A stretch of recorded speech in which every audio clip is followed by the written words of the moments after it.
Hello and welcome. We're in the official launch of Embodied Shakti Leadership Facilitator Training. My name is Annabelle Hart. I am a 3 times international best-selling author, medicine woman, and teacher.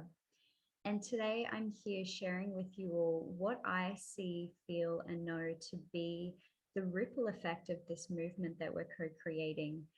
And it is so much bigger than you and I put together and all the women stepping into this experience with me for this 9-month duration, like a gestation journey, a rebirth that we're going to be experiencing with one another.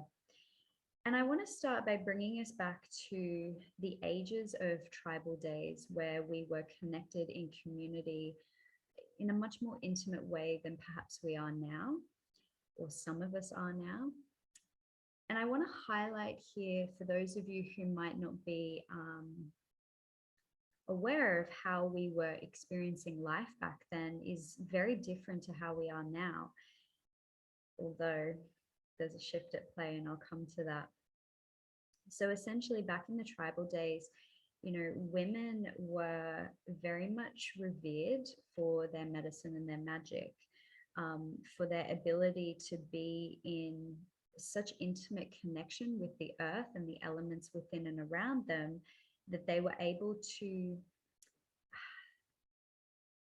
I describe it as like keeping the pulse, like checking the pulse on what was here for them personally, but also collectively within the community, what they were feeling in that field.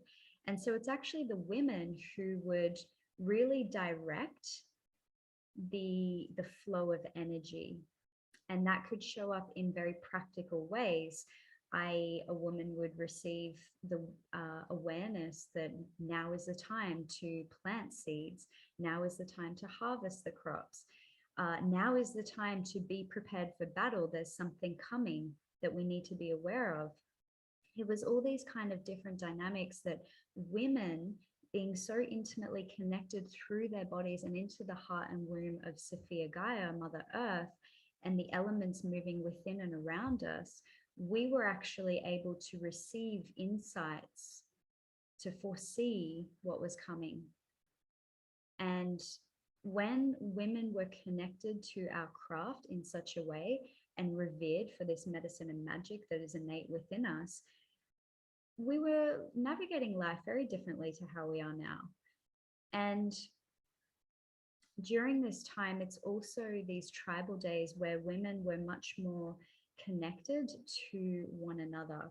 So as an example, one which is really quite beautiful, and we're seeing more and more of this starting to come back into our communities, is when a woman is receiving her moon flow, her moon time, that all the women would gather around her and support her and nourish her needs and come together. These are also known as like red tent experiences. And that's not something that I've trained specifically with. My training has gone in a slightly different direction, but very much to do with this ancient art of the sacred feminine and how to really know how to nurture our needs week to week through our cycle. And when we can come into harmony with this natural rhythm of both the moon cycles, but also our inner moon cycle of the sacred feminine, we're showing up very differently for ourselves and the world around us, because our cup is full. Therefore, when we're giving, it's from a place of abundance, prosperity. We're feeling wealthy in all of our resource to be able to give generously to those around us. This could be our partner, our children, our family, our friends, the community. In this day and age, like our clients, all of this is able to flow much more freely from us and through us and around us, because our needs are nourished first. And individually, I'm not just saying women are the only people who can have their needs nourished, not at all. And I'll come back to that point. It's just about individually choosing to show up for ourselves first, to be full in our own cup so that we can give generously to all those around us.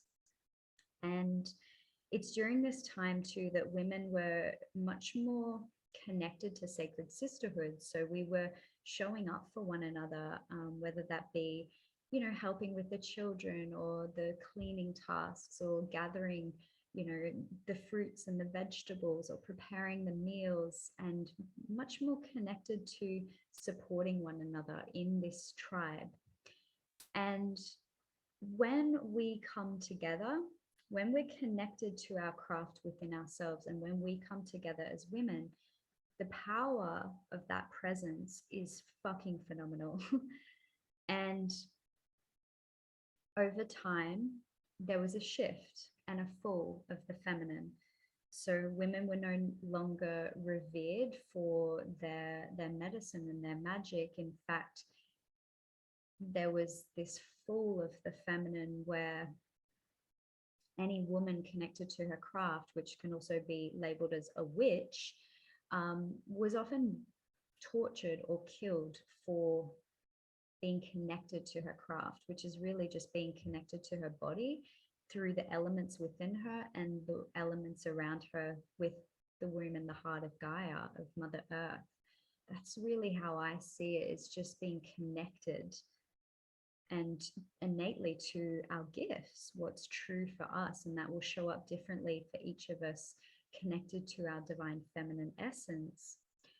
And so the crafts may vary slightly, but it really is all the same kind of expression of the divine feminine, just weaving itself differently through each of us.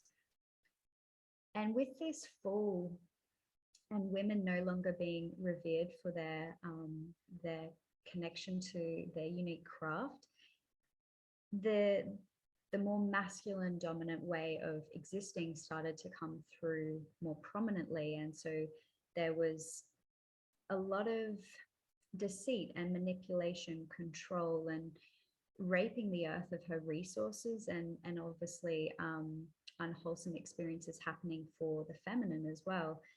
And this is often one, I feel like this is one perspective of this.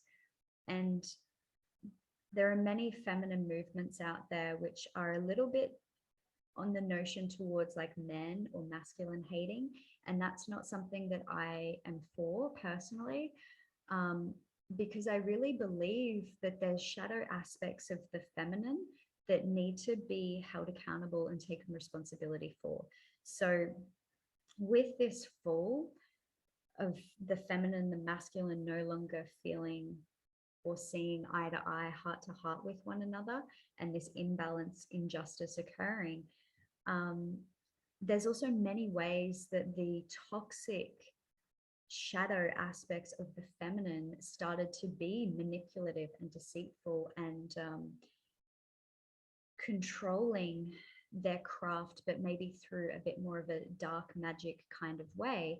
And so there's much that I feel the feminine needs to be held accountable and take responsibility for, just as much as the so-called patriarchal society or masculine way of being. And what I'm trying to highlight here is that I've named it with you guys before, like I'm very much in a practice, both personally and professionally, of absolutely light work, but very much so the shadow work too. And so with this, essentially it's owning our shit, owning our shadow, and owning our stories. And so the people that I'm connecting with in this container for women, I will be calling out the shit and the shadow and the stories when I see it, for you to tune into whether it's true for you and whether there's something there for you to look at or integrate or work with in yourself. Because I believe when we can have this much more humbling honesty with ourselves, when we can hold ourselves accountable and take responsibility for the feminine within us, both the light and the dark, and the healthy and unhealthy expressions that come through on either of those polarities, we can start to integrate this inner union in ourselves of the polarities of our feminine, but also the feminine and masculine within us. And it's through this integration, this inner merging and marrying, this divine union, that can then start to ripple into the world around us. So this could be with our partner, this could be with our children, our family, our friends, the community, our clients, just really rippling this inner union rather than this separation and segregation, cultivating this unity consciousness within us and emanating that through the collective consciousness and into the Gaian grids. And the effect of this is so potent and powerful. This ripples through multi-generations across various lifetimes. And essentially what this is multi-generational and multi-dimensional healing and evolution through this inner unity consciousness. And I believe what we're seeing in society, in our human history, is probably the most pivotal point maybe ever, is that we're starting to see the rising of the fierce feminine. But I hope and I see and I feel and I know it true to be that it's not a rising of the fierce feminine to again overpower the masculine. It's actually to meet eye to eye, heart to heart in this inner union. And there's no telling exactly how long this timeline may be before we are in that true eye to eye, heart to heart resonance with one another, both from within ourselves and then with the world around us. But I believe it is here for us now. And it couldn't be more true. This beautiful quote of "be the change you wish to see in the world." I really believe that this change, it does begin within us, and that when we can show up as the embodiment of that frequency of unity consciousness, that ripple effect is so phenomenal. And there's no telling how far that can emanate across various lifetimes or timelines. And again, there's this beautiful ancient prophecy of the, I'm going to be generalizing this from the ancient Hopi prophecy around great eagle and condor. So great eagle represents the masculine and the mind, and condor represents the feminine and the heart. And there was a time where these two would fly together, eye to eye, heart to heart, wing to wing. And there was a falling of condor, and the medicine and the magic of condor was absolutely not in equilibrium with great eagle. And it's now that the rising of these two flying together as one is re-emerging for us. And again, this is probably the most pivotal point in human history, maybe ever. This is certainly how I see and feel and know it to be.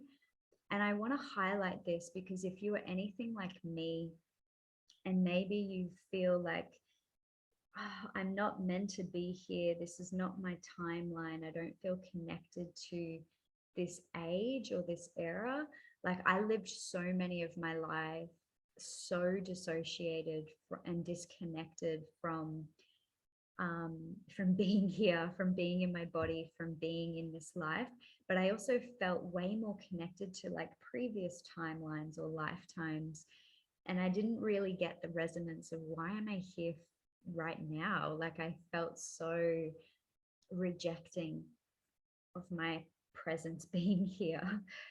And, you know, over probably the past 10 years, especially the past 2 years in particular, I've really been anchoring into, oh, I am exactly where I need to be and when I need to be. This is exactly the timeline that the lifetime and the timeline that I've been birthed into to support humankind to navigate this very pivotal moment that they're all experiencing and that we're all playing our different roles with.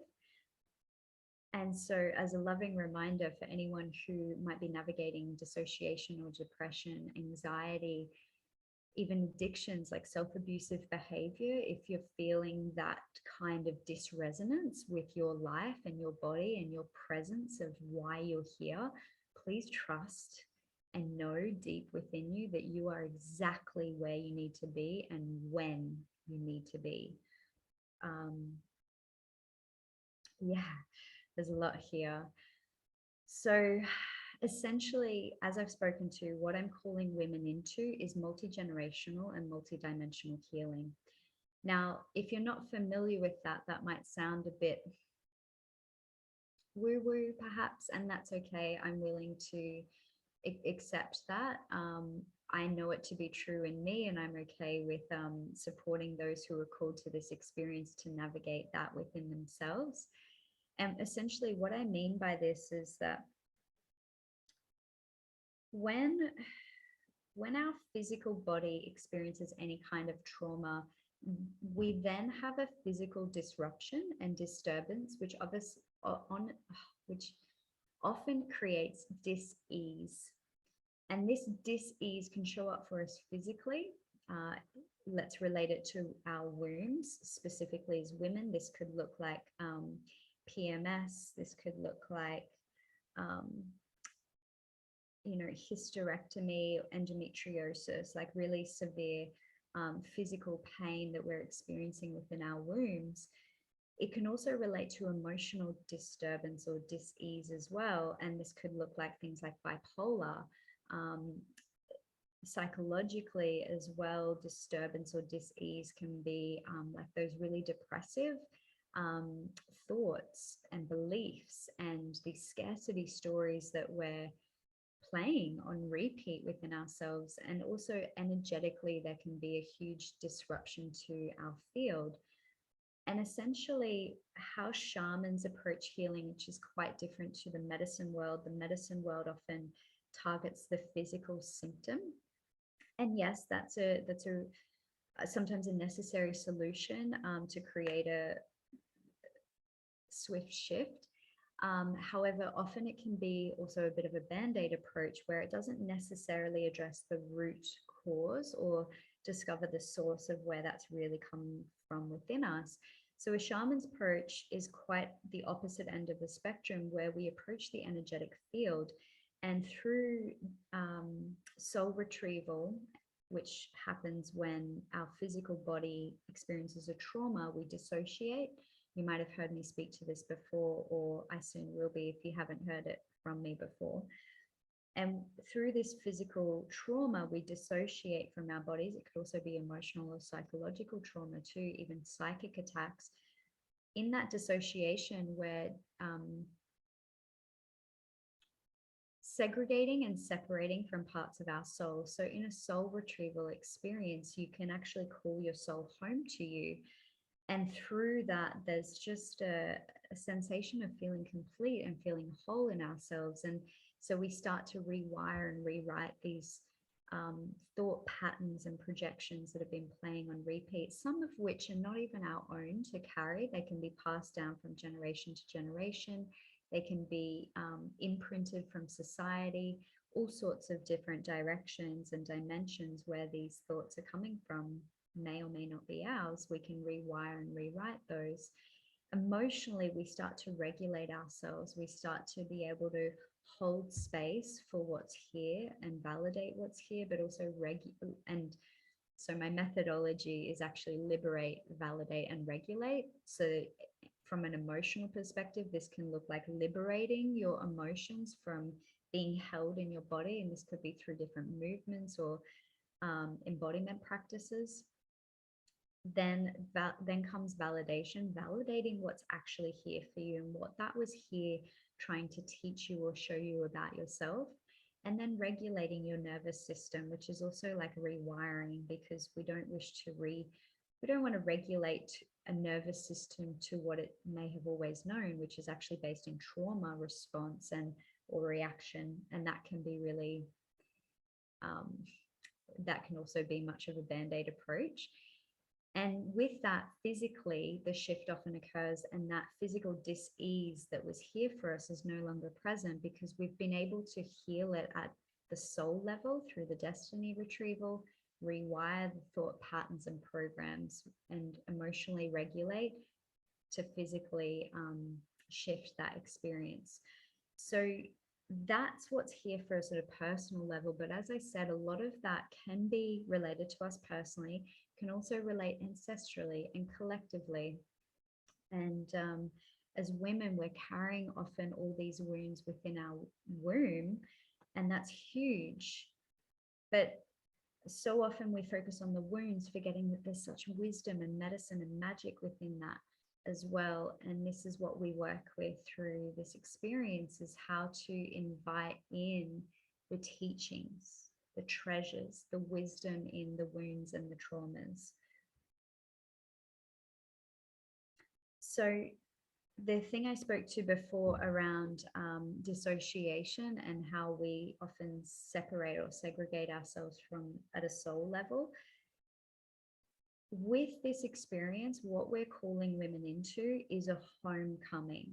It is coming home to your body, in particular to your womb and to your heart, and to feel your feminine flow within you and around you. And this is also about connecting your roots into the earth, into the womb and the heart of Gaia, and connecting with the elements within and around you. And it's through this homecoming that we can start to reconnect to ourselves and our medicine and our magic, or our crafts that are here for us to be experienced and expressed within us, but also around us. Each of us carries a unique flavor of the divine feminine, and we're here to gift. There's a beautiful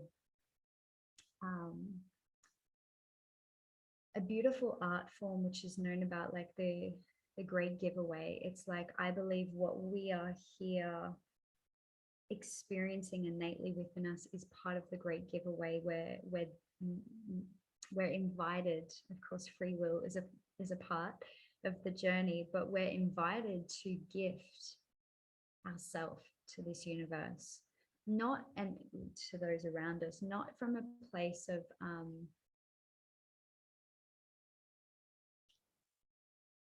like, there's a wound that's been playing out through women, especially, of like overgiving, people pleasing, and silencing and suppressing our own needs just to satisfy those around us. Not that kind of giving, a very different kind, like what I described at the beginning.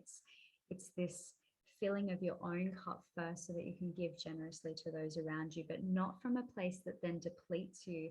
It's actually like a cyclic, it's that giving and receiving. It's just allowing that to be in more of a free flow. And so with this homecoming, a way that you might like to envision this, it's always true for me. If you imagine there's this beautiful pot, and you're planted inside, you're a tree, and you're just like, your roots are feeling a little bit constricted in this pot. Like it's kind of squashy. I feel a bit like my body's kind of tensing up and feeling a bit like, I just want to stretch and expand. And it's like, what happens is we're going to smash that pot, basically. We don't even have to smash the pot, but sometimes the pot does smash. And if that's your experience, it's okay. I have been and am right there with you. But sometimes it can be as simple as like uprooting yourself out of that pot. And as we look at the soil, we start to see that actually this soil is not very nourishing for you. In fact, some of it might even be a bit poisonous, full of chemicals and all sorts. So what we're going to do, my love, is we're going to shimmy shake off all of that soil, and we're going to really like massage your roots and just like get rid of all that soil that's like, yeah, it's served its purpose. You have survived. It's beautiful that you've been able to grow and glow as much as you have, given the soil that you've been sitting in for probably most of your life. But we're going to give you a different experience now, my love. And so we're going to massage all those beautiful roots of yours and just like shimmy shake off any of that residue. And now we're going to be planting you into the earth, into the heart and the womb of Gaia. And with that, you have like so much expansion to stretch your roots in so many different directions and dimensions. And these beautiful roots, just like the trees, they actually interweave with others around you, and you can share wisdom and knowledge with one another through your root system. Like, it's such a vast reservoir of resources and nourishment and wisdom that's streaming beneath the surface. So that in and of itself is like super exquisite. But you can also call on that, on like the nourishment and the resources, the wisdom from within the womb and the heart of Sophia Gaia, Mother Earth. And you can channel all of that up through your roots, through your trunk, or through our womb, our core, and our heart, and then start to emanate it through the branches of your trees, which are also growing in different directions and dimensions.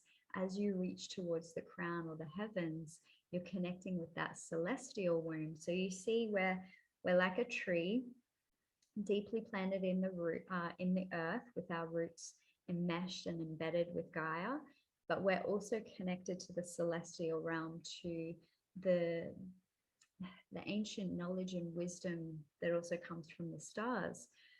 And so here we are connected to each of these, and all of it emanating within and around us channels through our heart, through our natural expression of the divine feminine. And so this is honestly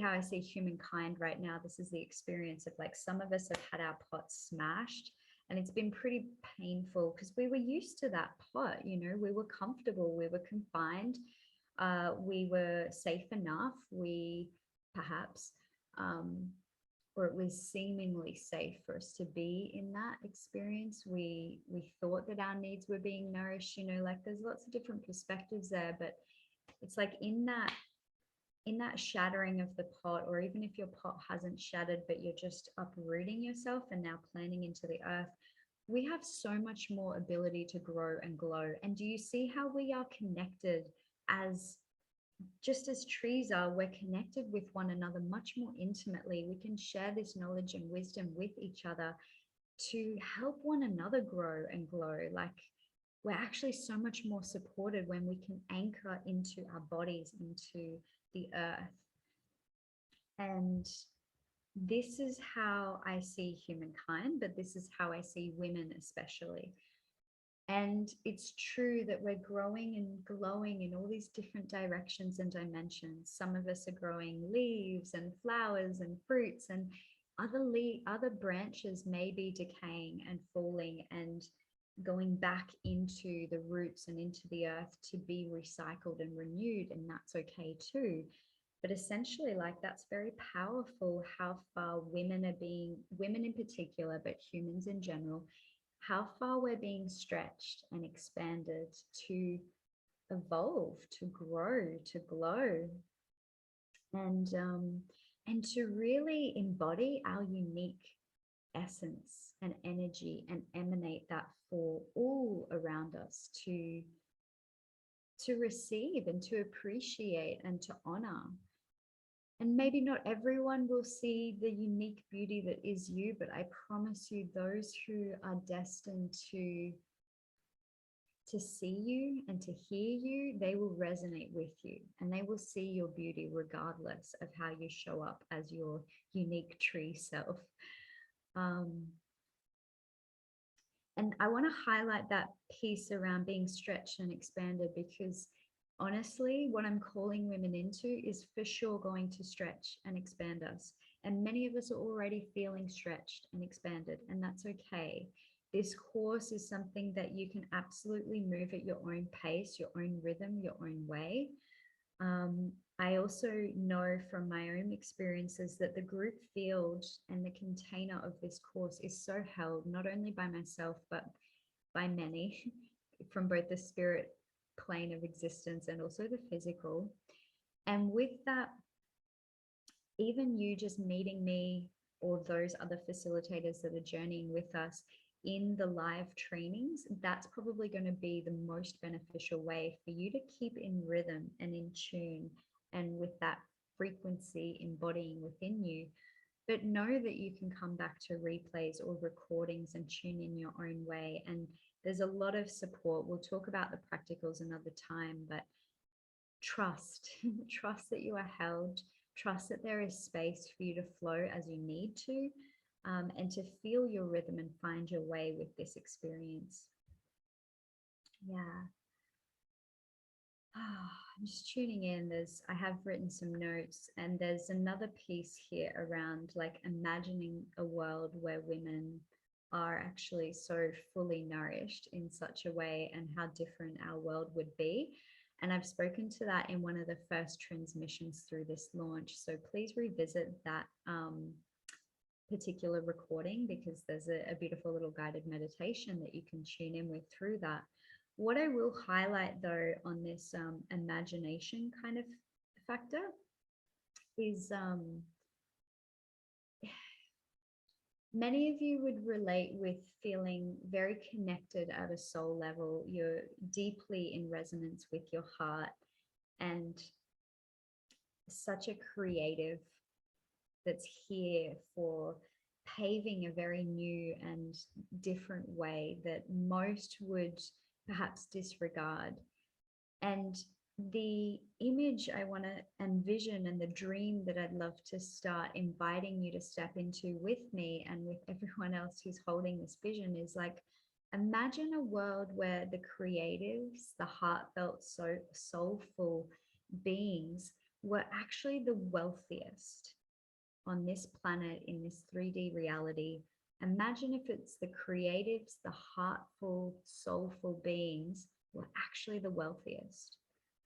Now, when I use the word wealth, I mean it so much more expansively than in regards to money. However, I also know it's the creatives, the heartful, the soulful ones that often feel wealthy even without money. I also know that with that, there's a huge separation, segregation, rejection, and abandonment of the 3D reality, even the matrix society, that, and also with that, money. So often, and myself included, we reject, or I certainly have for many years, I've rejected money because in my perception, I was looking at those with wealthy resources financially and in the means of money as not being very heart-led, not being very soulful in the ways that they were creating this abundance for themselves. And actually there was a lot of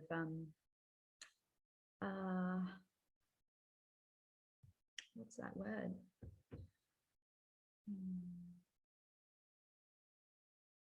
I didn't see them as being very generous. Greedy, that's the word. I was seeing it more as greedy and perhaps more manipulative power projections, rather than like, you know, just really peaceful, prosperous power that's coming from a heart resonance. And so with this, it's like, one, I have to witness that that is sometimes a fairly true observation, but not always. I actually know plenty of people. I grew up in a fairly, let's say, wealthy, some would label materialistic community. And you know what? I've had to really own my projections, my shit, my shadow, my stories, because so many of them, yeah, they're super wealthy, but actually some of them are really heartful. Not all, but some are. And so I've had to rewire and rewrite my own projections around rejecting and abandoning money as a resource and a means that can be used in a heartful way. And I'm starting to, as I tap into this vision and dream into being a world where the creatives, the heartful and soulful ones, are actually the most wealthy in the sense of all different ways that wealth, prosperity, and abundance can be experienced. They're also not rejecting the means and the money through financial prosperity as well, but they're actually integrating that. And imagine a different world that we could create when it's the creatives, the heartful, the soulful beings who hold this collective dream of the new earth that's emerging now. Imagine those people with the wealthiest amount of resources available to them. Like, that's a very phenomenal shift to allow ourselves and invite ourselves to step into and to start dreaming that into being, whether it be for ourselves or whether it be for future generations. You know, the timelines that are coming into play, that's something really beautiful to experience. And that's what I'm calling women into, is to actually let go of a lot of those scarcity stories that have been holding us hostage and burdened to you know, past pain, and actually choosing to step into that prosperity consciousness in all ways. Okay. And yeah, I feel like we've touched on majority of what needs to be spoken to. I'm aware this has already gone long enough, so I might wrap it up here. But thank you for tuning in. If you have any questions about the, you know, needing clarity on the ripple effect of this movement, then please feel free to book in a free connection call with me. And we can dive into this together, or however you want to explore it, to really the powerful practice that I'm finding most powerful for the women stepping into this experience is to explore the fears and the desires. Like, what is it that you're actually fearing? Because whatever you're fearing, there's a desire simultaneously to that. And whatever you're desiring, there's also a fear to that. And so when we start to journal on the fears and desires, when we start to create space, to hold space for these two polarities within us, we can start to accept and integrate them within and around us, that these polarities are existing and it's okay. They're perfectly valid. Again, we can learn to receive the teachings of each of them, because they will be coming from a very particular place within you or your family lineage and such. So yeah, that's something I'd love to share with you, is that exploration of just mapping the fears and the desires. And with that, we can gain more insight to what's really here for you, and to start mapping the way forward of how to really dream into being what it is that you do desire to experience beyond the fears. Yeah. Okay. Leaving it there with so much love for each of you. Thank you for tuning in. Bountiful blessings to all of you.